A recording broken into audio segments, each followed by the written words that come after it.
Good day mga boss, Cardo Mecanico is here. Ngayon mga boss, home service muna tayo ngayon kasi may tumawag sa akin na hindi raw umaandar ang kanyang sasakyan. At ngayon na boss, nandito ako sa loob ng makina or sasakyan ay sabi kasi ng customer natin ay hindi umaandar at saka nag-check engine. Kung titingnan natin mga boss, yung check engine na hindi siya normal. Kung kikita natin, pag i-on natin yung susi,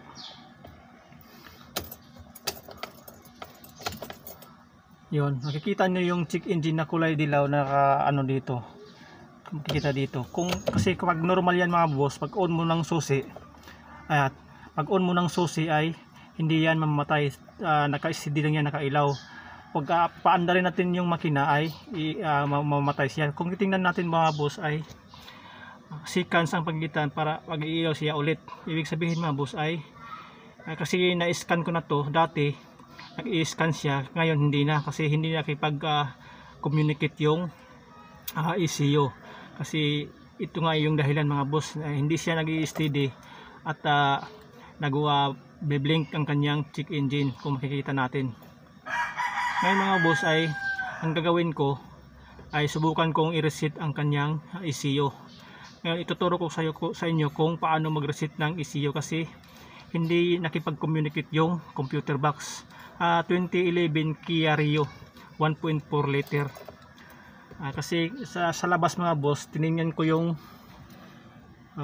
punta tayo dun sa labas, tiningnan ko yung tingnan nyo maigi, ay ilaw yung check engine niya, hindi siya nag-i-stay. Hindi katulad tong mga baterya at saka brake disc ay umiilaw siya ng steady. Ito lang yung check engine ang ay hindi natin mapa-stay yung ilaw niya, ay pawala-wala lang siya. Tingnan nyo. Ngayon, bukod sa wala-wala yung ilaw ng kanyang check engine ay tingnan ko yung spark plug niya galing dito sa coil papunta doon sa spark plug ay wala siyang kuryente. At ito, binuksan ko yung injector ay wala rin siyang buga na gasolina. Ngayon pasubukan nating paanda rin sa ating may-ari ng sasakyan para makikita natin na wala siyang buga na gasolina.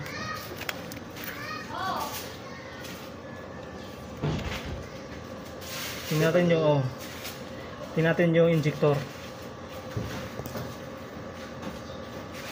Ibig sabihin pag wala siyang gasolina ay wala siyang signal.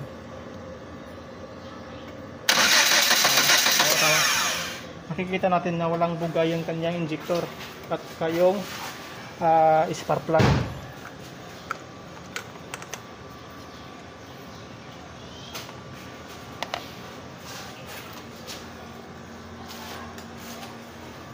Kasi pag may kuryente ito mga boss, walang problema ang kanyang ECU. At subukan natin titingnan yung spark plug kung mayroon ba siyang kuryente. Titingnan natin kung mayroon ba siyang spark.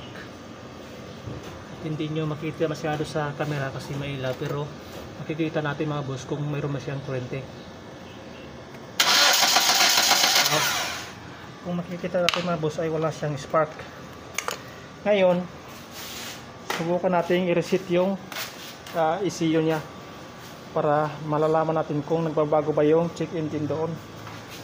Ang gawin lang natin mga boss, tanggalin lang natin tong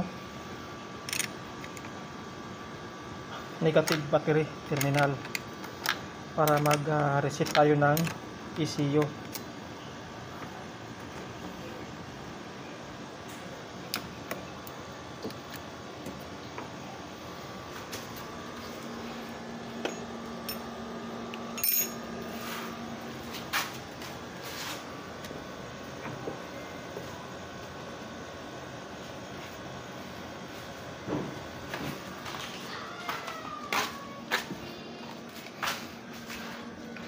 Tanggalin lang natin yung susi.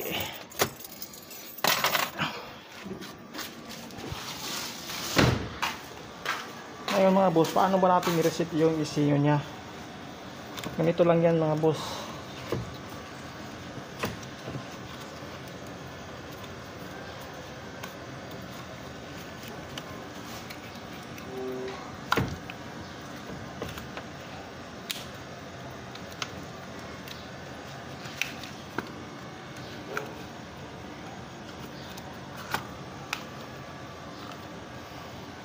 Itong battery terminal at saka itong positive terminal.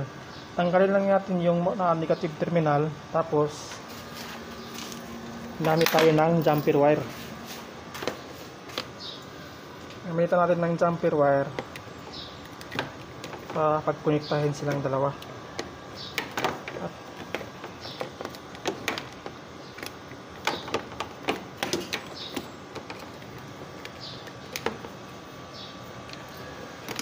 Put natin sa positive terminal yung jumper at saka sa negative. Tanggalin na natin sa mismong battery terminal ng mismong sasakyan yung battery. Ngayon mga boss, subukan natin kabit.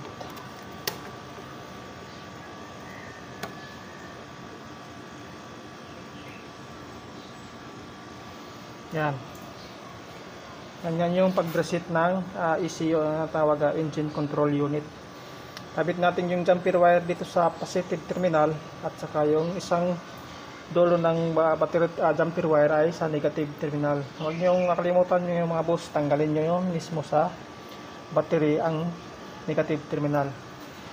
Ganyan lang ang pag-reset ng ECU mga boss, kasi ang hinahanap natin dito mga boss, mag-i-stay yung engine light doon sa dashboard once na i-on natin yung susi. At in-scan ko nung nakarang linggo to mga boss, hindi ang ECU hindi makipag-communicate doon sa ating scanner, kaya hindi natin malalaman kung ano ang kanyang problema or wala siyang binibigay na trouble codes. Kaya nag-diagnose tayo mga boss. Tinignan natin yung spark plug galing dito sa coil ay wala siyang signal, hindi siya bibigay ng kuryente. Ngayon, tiningnan ko yung supply ng gasolina.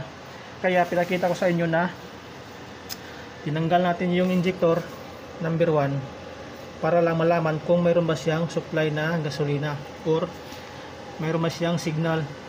Mayroon bang signal yung computer box na pinapasa dito sa injector para mag-sprint siya ng gasolina. Ngayon, makikita nyo naman na wala siyang buga.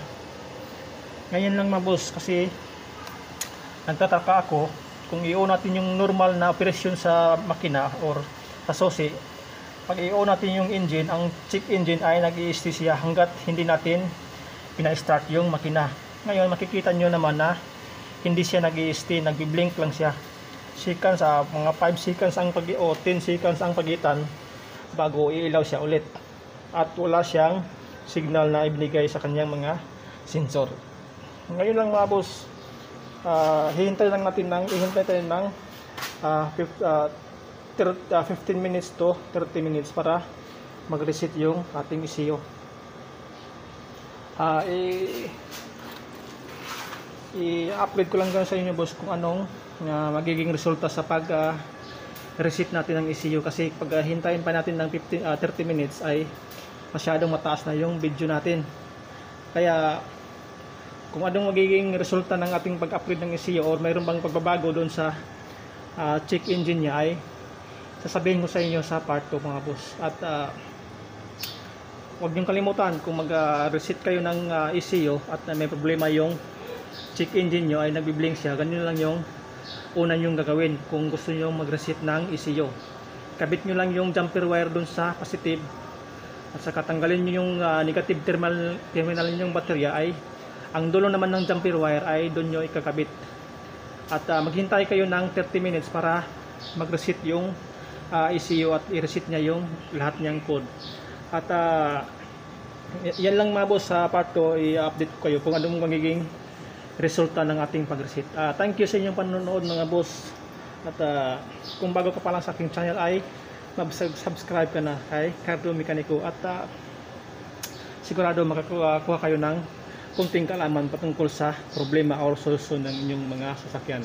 Thank you sa inyong mga manonood mga boss at please subscribe and like sa ating channel by Cardo Mecanico. Good luck. God bless you all.